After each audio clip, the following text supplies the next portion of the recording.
Hello everyone, and welcome back to the Steph Zone channel. If you're joining me here for the first time, I am so excited to have you.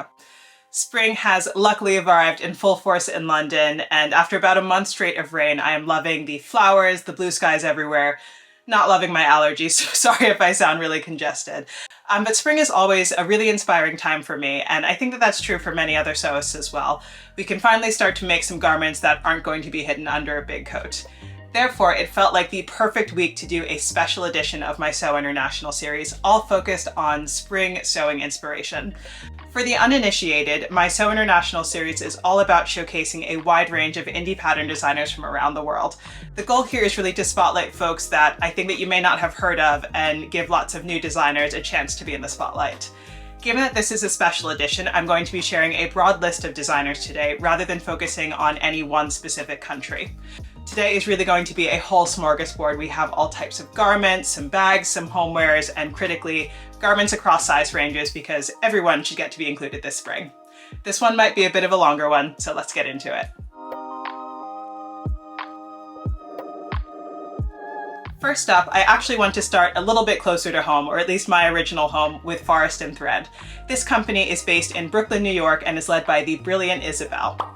Isabel has been sewing since she was 8, had her first fashion design internship at 16, and went to Parsons for a degree in fashion design. Since then, she's worked for a number of luxury women's wear brands and launched Forest & Thread in 2020 while off work during the pandemic. You know that I love to see someone with that level of skill and education enter the home sewing space, and honestly, it really clearly shows through in her work. Her designs highlight a clear passion for beautiful finishing and kind of runway-ready design. There are so many gorgeous patterns she has on offer, but let's start with her very aptly named Damn Good dress. This is a sort of simple, loose-fitting dress which can either be made with a deep V-neck or a split crew neck. But what really makes it special to me is that beautifully shaped back yoke, the split hem with the mitered corners, and most importantly, that really unusual elasticated tie belt in the back. I've never seen that type of belt before, especially in a home sewing pattern, and I love how it gives really subtle shaping to the overall design.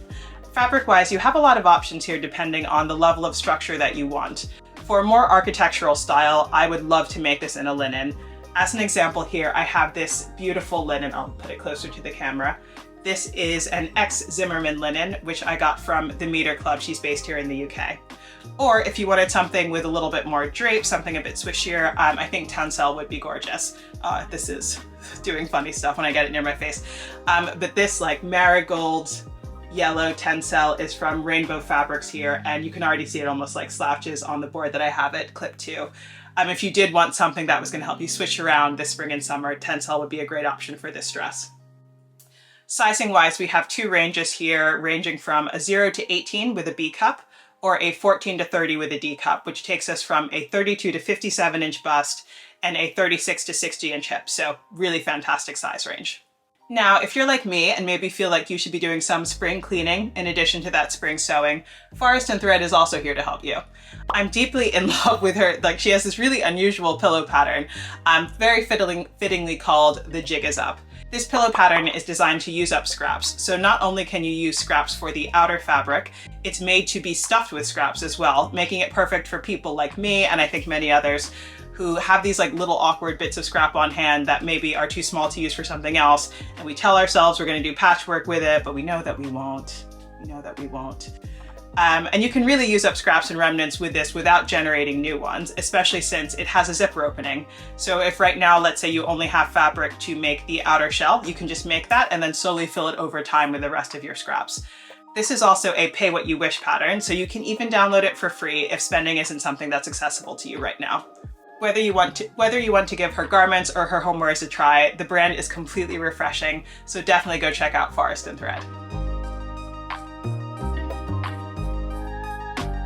Next up, we are hopping over to Spain for Patterns by Patterncuss. This brand is really an interesting one to me. There's a little bit less information about the designer kind of easily accessible to me online. But from what I can see, Patterncuss actually started as an online sewing academy, which was taught only in Spanish. But after so many people requested that she share her patterns, she opened Patterncuss to really share her work with the world. She has so many designs. There's like 170 of them, and it really covers everything. There's like beautiful romantic frilly blouses, lots of cosplay designs, slopers, sleeve bundles. There's really something on offer no matter what your style is. She even has a selection of historical sewing patterns for the history bounders and costumers among you. Now, I'll show you two patterns which I find to be the most exciting from the brand, a simpler one and one that's a bit more involved. Firstly, we have this very cute little mini skirt. This is a very mini skirt, probably a little bit shorter than what I would wear, but I love how this combination of darts and guedés makes for such great structure and vertical seam lines. Fabric-wise, you need something with some real structure here, so like a denim, even an upholstery fabric. I'd also think that you'd want something which wasn't super busy in terms of the print or pattern, just because you want to be able to show off the seam lines and the top stitching that's happening. If you're after something more special, the Hilda jumpsuit might fit the bill. This is a gorgeous backless halter jumpsuit that is made entirely of these long panels, which flare gently at the ankle to give some swish and some great movement. If you do want to moonlight as like a sexy Bond villain, this is probably the jumpsuit for you. Fabric-wise, again, I'd go for a solid color, like a medium weight crepe or something. You do need drape to get movement, but you don't want something clingy. It needs to have like some body to it. And a busy pattern is really just going to spoil the impact of the paneling, so something to keep in mind. In terms of sizing, Patterncuss typically offers an EU 36 to a 52, so that's a 33 to a 45-inch bust and a 34 to a 47-inch hip.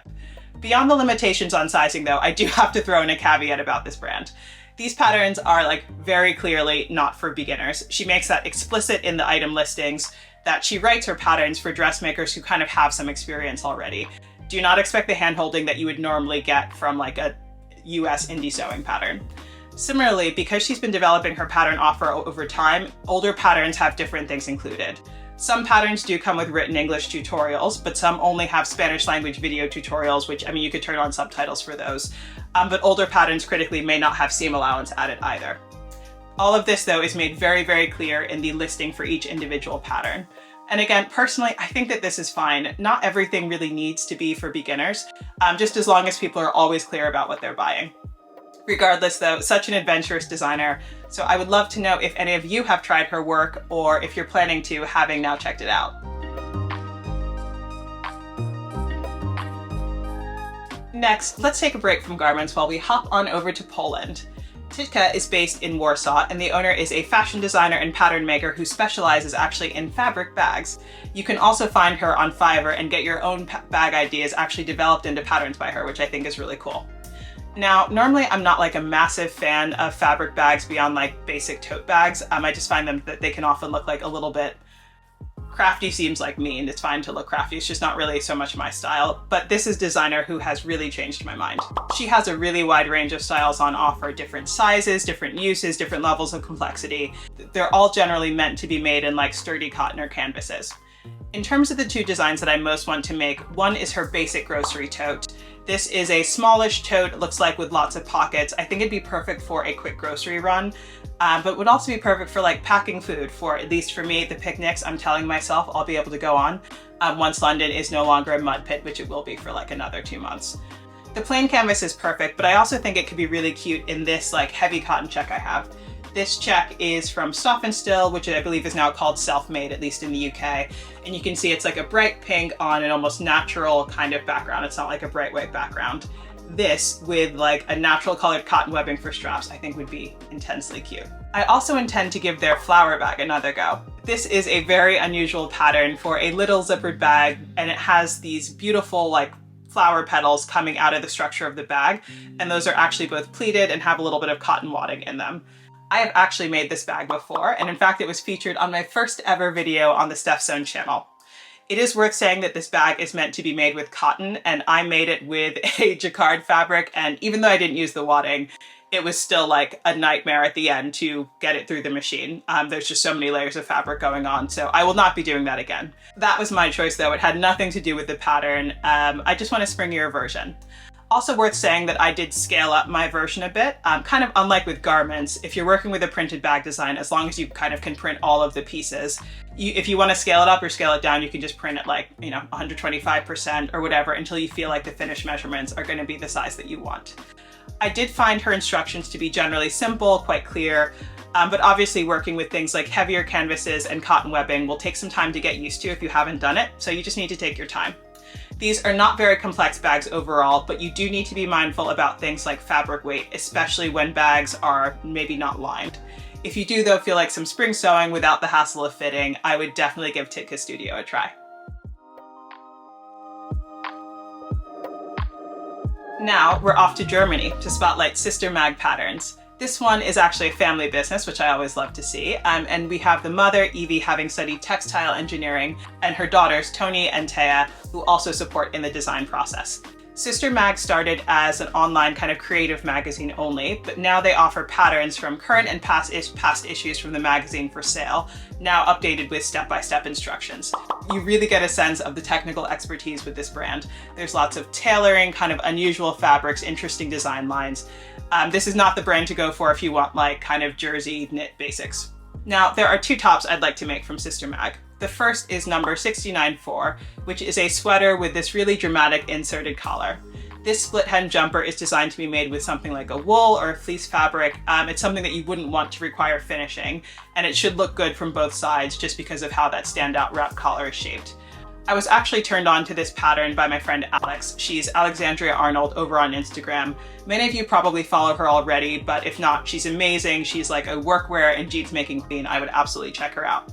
Now, if I was making this pattern, I would probably size up, particularly at the sleeves, make everything a little bit less fitted, and use something like a heavy ponte or a double knit and almost give like an athleisure twist to this. I think that would be really fun and maybe make it a bit more casual.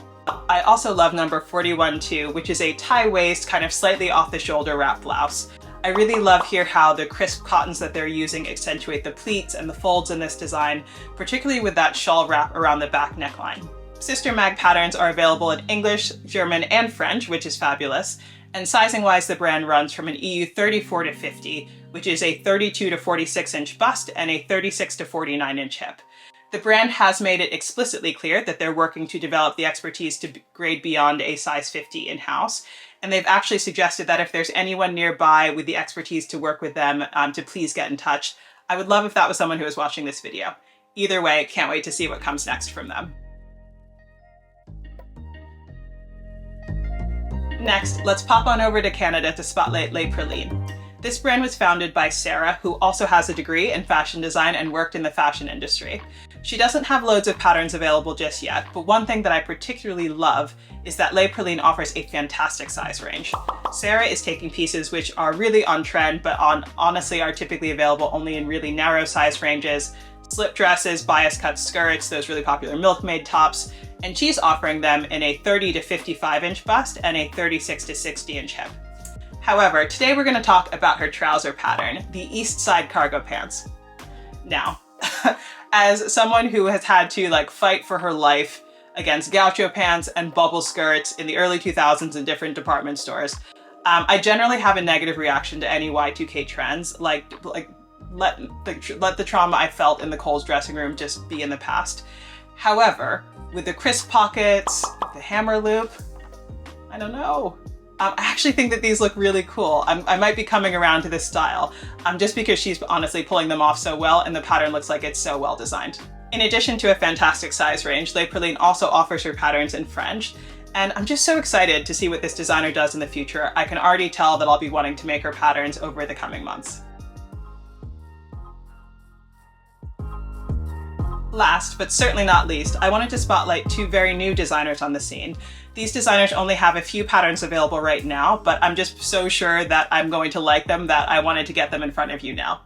We'll go through these pretty quickly though. The first one is Valerie Studio. Valerie is based out of Berlin, and the reason that I'm including it is because she seems to have the same love of 1970s fashion that I do.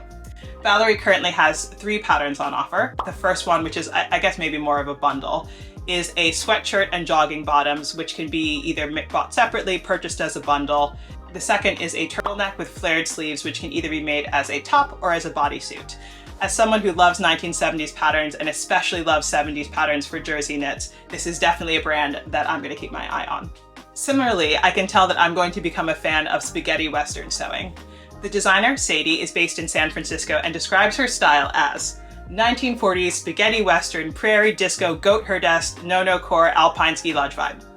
I absolutely love like the chaos of that, but if you do want sort of a vintage western prairie style in more modern garments, these patterns are absolutely going to be perfect for you. She released her first pattern in October 2022, but I think her most involved pattern to date is the Rue quilt coat, which has a retro collar, deep split side hems, and even like this interior side strap. So let's say you're walking around outside, your quilt coat's getting a bit hot. You can just like unbuckle it and put on the strap and like just wear it hanging off to the side. I don't know. I thought that was really cool. I've never seen a detail like that.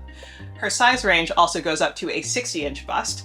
And we do love to see new designers being size inclusive right out of the gate. And she has children's sizing for that coat. So if you want to make quilt coats for your whole family, you can.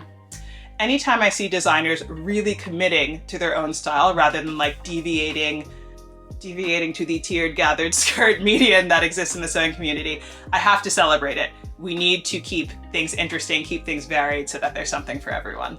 As always, I hope that you enjoyed this video and found some new designers to inspire you this spring. I would love to know if there were any standout favorites that you had and what projects are top of mind for you this spring. Those who follow me over on Instagram will know that I've been sewing up a storm lately. I have some fabulous projects, some fabulous vintage patterns to share with you very soon. I'll be back either next week or the week after with the last video in my activewear sewing series, which will be all focused on technical fabric suppliers around the world. You might even see some custom designed fabric in that video. You're just gonna have to wait and see. I will, of course, be continuing the Sew International series as I discover new designers from around the world, with the caveat that as I've been doing this, I realize I've learned that not all countries use sewing patterns in the same way. So it is a bit harder to cover certain markets, certain regions of the world, but I'm going to keep doing my best with it, and I'm still having loads of fun. If you do want to hear more from me, of course, just hit the subscribe button, but you can also join me over on Instagram for more frequent updates. I'm at the same handle, just Steph Sewn. Have a wonderful rest of your week, and I will see you very soon. Bye!